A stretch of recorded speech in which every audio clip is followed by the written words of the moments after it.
What's up, YouTube? It's me again, right here with the Recoil Rebel RDA from Grimmgreen and OhmboyOC.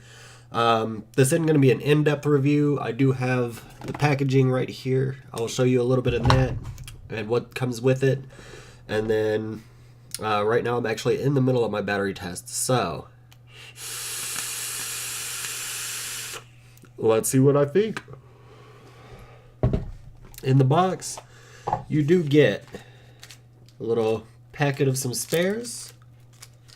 You get a second, top cap sleeve. This one's going to have slightly different airflow. It's not going to be airflow control. It's going to be a little snakebite airflow like you get on the original recipe Recoil. You get your little spare O-rings and screws and stuff, and then you get this little guy. And this is to prevent juice from leaking if you're an over dripper. I am a massive over dripper, but I don't usually use it because I run hotter builds in this than I would be comfortable using an Ultim insert with. I don't know a whole lot about Ultim. I don't really follow Ultim that much. I don't really like the look of Ultim, and I know that most of the time it's drip tips and stuff like that, so I don't really pay much attention to it.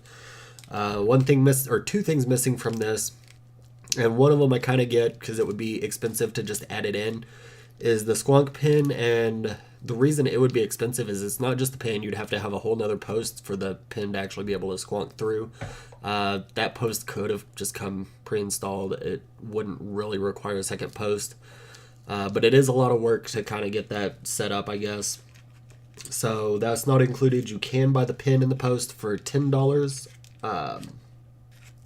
But overall, it's a really nice device, and you do not get a little blue screwdriver, nor do you get a little green screwdriver, and that's honestly not real disappointing. I just like the little collectible blue screwdrivers. I have like 500 of these little limited edition blue screwdrivers. They're not actually limited edition, obviously, but it's nice to see them. It's, I don't know, nostalgia, I guess. And then this one, you've got adjustable airflow, and you just kind of turn it, and you can open up 3 holes, 4 holes. Well, you can have it completely open, all 4 holes. You turn a little bit, you have 3 holes open. 3 holes. Just the top 2 closed off, so the bottom 2 are open. Oh, hit the button. You can have just the bottom 1 open, or you can have all 4 closed, and then if you keep turning, you can do the exact same thing on the other side where you're opening the top hole, and then the next hole, and then you have 3 open with 2 on the top and 1 on the bottom, and then all 4 again. I like to keep, on this one, honestly, the top 2 closed off. It does feel a little less restrictive on this cap than the snakebite, even with just 2 holes open. It feels a little more airy. I don't know if that's just me being used to not having the snakebite airflow a whole lot. I do really like the snakebite airflow on less hot builds or builds that I don't want as much airflow, though. And when you switch them out, you just want to pull this. Don't really want to pull the airflow control all the way out. Getting this little drip tip off is kind of annoying. It's not terrible. I could just remove one of the O-rings because you've got 2 O-rings on there. I don't know if you can see that, but there will be 2 O-rings on there. You could just pull one off and it would kind of adjust your resistances on these O-rings, but they do have real tight resistances on these, and that's not a bad thing. It's not, I mean, it's a good thing because you won't lose it. I do wish that they would have just included 2 of the little tips so you could have 1 on each and not have to worry about changing them out.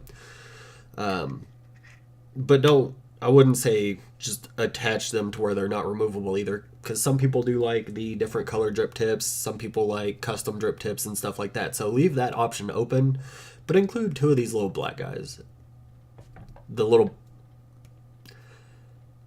Include 2 of these little drip tips that come on it so that you can switch out the top caps without having to fiddle with trying to get this guy off.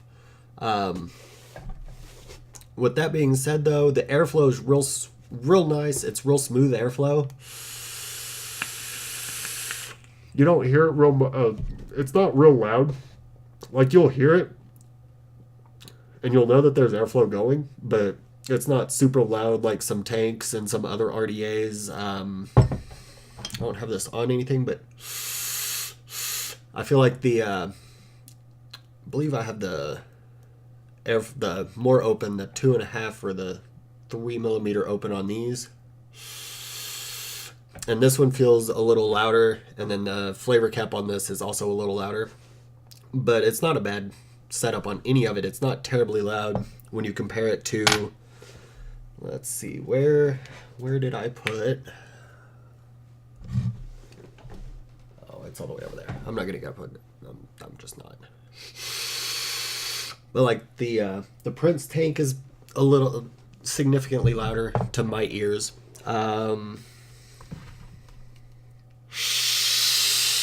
The Peerless RDA is also louder. Let me open this guy up.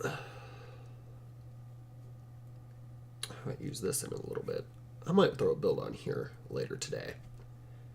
Come on.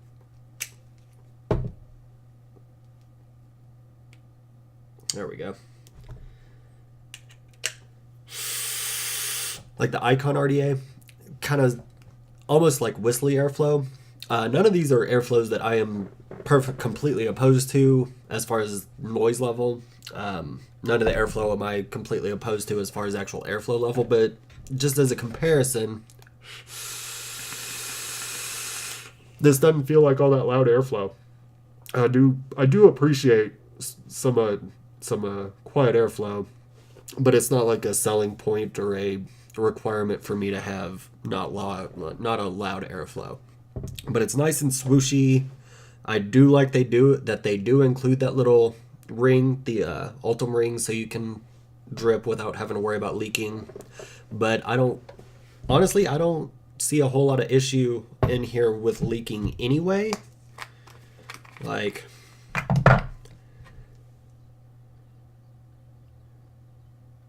just straight down the middle, pretty good. I mean, that's more than I would ever drip at once anyway.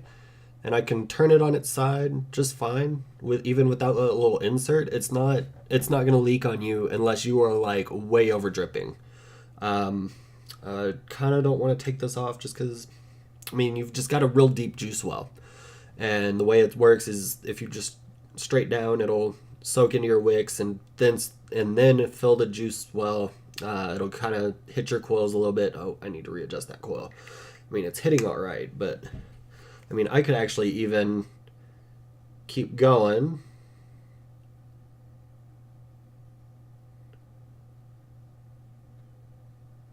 I mean, that's if that's not over dripping, I don't know what is. And still, like, I can turn it on its side, and there's a little bit, but I had to turn it all the way on its side, you know, before it started to leak. And you've just got a real deep juice well. You're not going to get a lot of leaking unless you are like trying to over drip a significant amount. Like, you can hear that.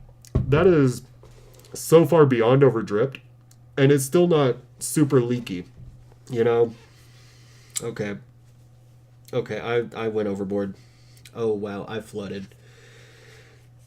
Okay, I beyond flooded this coil.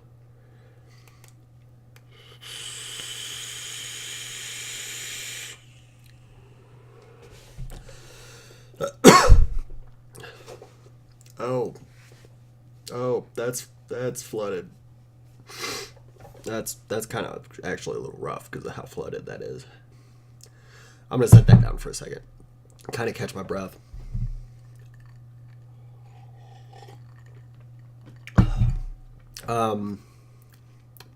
One other thing about it is on both top caps though.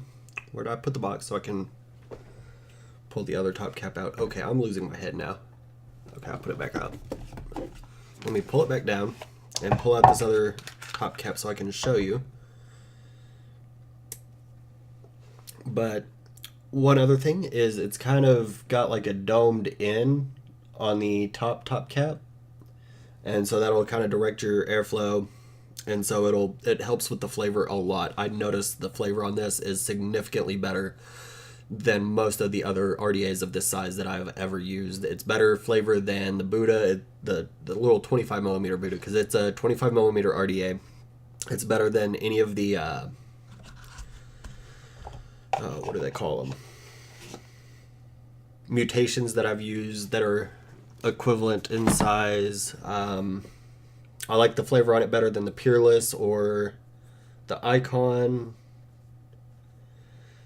I don't think I have a 25 millimeter RDA that can compete with this on flavor. Cloud Production, pretty similar kind of thing. I mean, it's up there definitely with the Buddha on the Cloud Production side. That's probably the most cloudy 25 I've owned.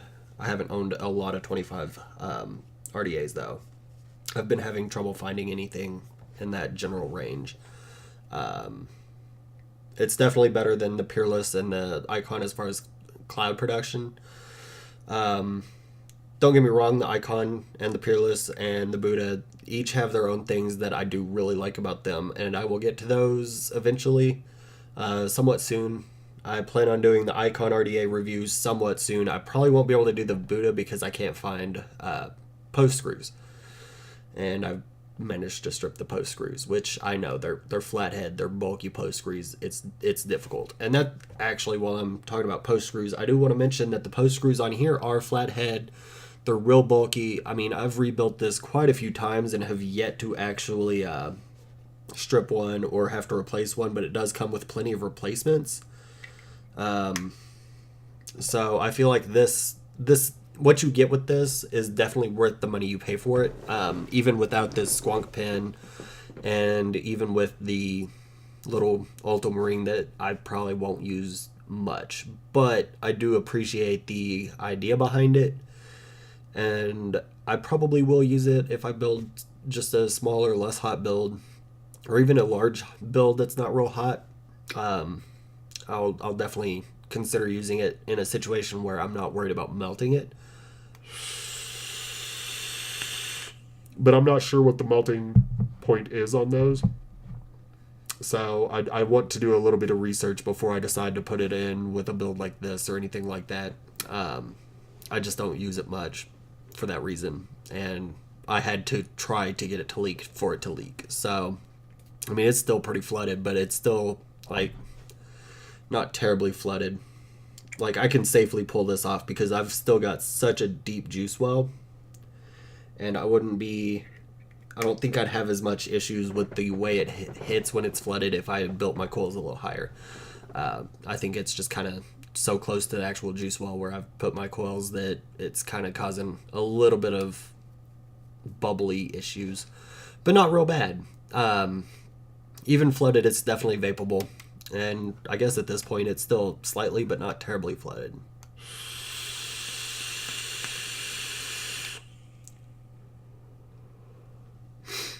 But the cloud production, I'm running it at 120 watts, about 3-second average puffs. And overall, I'd say cloud production flavor, it's a great little guy. Not even little, because it's a 25 millimeter RDA, and you get most of that 25 millimeters to actually build. Like, you don't have a lot of, and I wouldn't say that was an issue I had with this, because you could still see where your limit was, because the actual build deck, it came down around the build deck and just kind of came in a little bit more to line up with the build deck. But I thought the build deck on the Recoil was going to be a little bigger. There are still coils I enjoy on the old Recoil, don't get me wrong. Some smaller coils I love to put on those, just like 24 gauge nichrome or stainless. Even 28 fused Claptons fit in there real nice.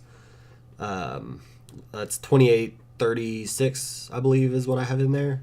You could probably fit 26 gauge fused Claptons pretty easily too, depending on how many wraps you do. I mean, I've got in here, I think it's an 8 wrap 28 gauge fused, 28, 30, 32 or 34.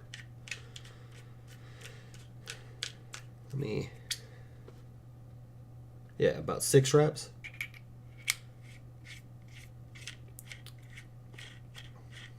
I actually might want to switch the top cap out with the other one, the slightly less open, because That's not a very warm build, and I like a little bit warmer, so cutting off the airflow a little bit would help, I think. But we'll get to that later. So pros for this, the build quality, definitely. You get nice, bulky post screws. The post style itself, because you've got the outside are raised a little bit, and then the middle posts are kind of down. And so that makes lining up your leads super easy without having to make wicking a pain, is like if it were the other way around, or you'd have to like bring the lead down end to end so you could still have your wick go under it. But overall, pretty much everything. Cons wise, mostly just the fact that they don't include the extra 510 for squonking. That's understandable. That's extra expense that they would have to go through. I don't think it's that much of an expense, but I'll give a pass on that. If I were to give one that I couldn't really give a pass on, it's that you have to pull off the drip tip if you're switching out your sleeves. I just think that for a drip tip, it's not real expensive to just add a second one in there for the extra sleeve, so you don't have to pull that off every time you're switching the sleeves out, unless you have a custom drip tip or whatever. I could go out and buy a custom drip tip and just have one for each. It's not a big deal. But that's probably my biggest con with it. Other pros, deep juice well. You've got a 25 millimeter build deck.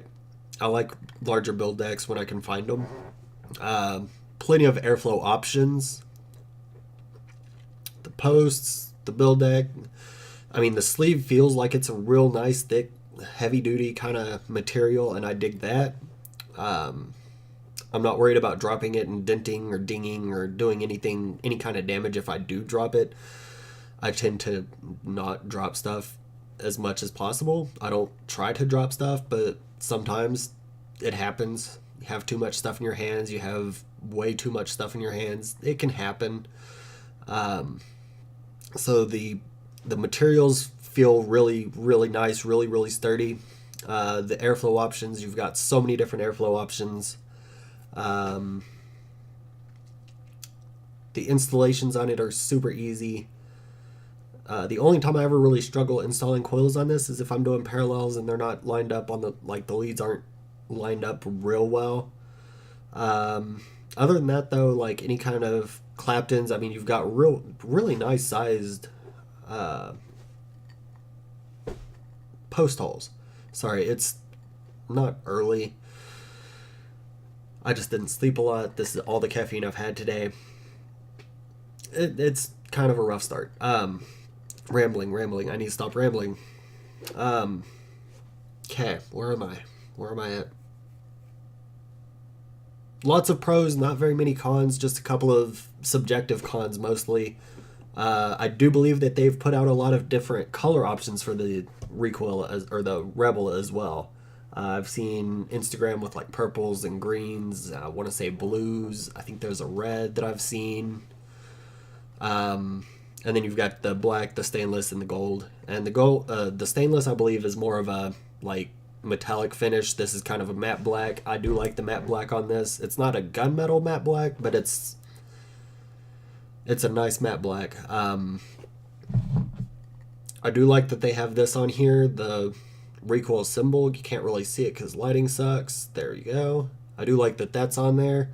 On the old Recoil I got, it was a little more visible because it was actually painted on, but the fact that it's not isn't a big deal. I think having painted on or anything like that on this kind of material wouldn't look as good as it does. So I do appreciate that it's just kind of like engraved in, and it's a pretty deep engraving. Looks good, looks smooth. So overall, not really many cons. A lot of things I really dig about it. And if I were to give it a rating, I'd give it a as is, without the post screw or the squonk pin that I can understand why they didn't put in, and without the second drip tip. I'm gonna give it a 7 3/4. We'll round up, call it an 8. I'm gonna give this this RDA, and I give it an 8. If people were to come into my house and take all my vape stuff, and I had to choose one setup to keep, it would be honestly the Captain with the Recoil, or with the Rebel. And then I'd go out and buy a new old original recipe Recoil, maybe buy a couple of tanks. If I wasn't allowed to buy any new stuff, this is still definitely what I would keep, is the Captain with the Rebel. It's just a great setup.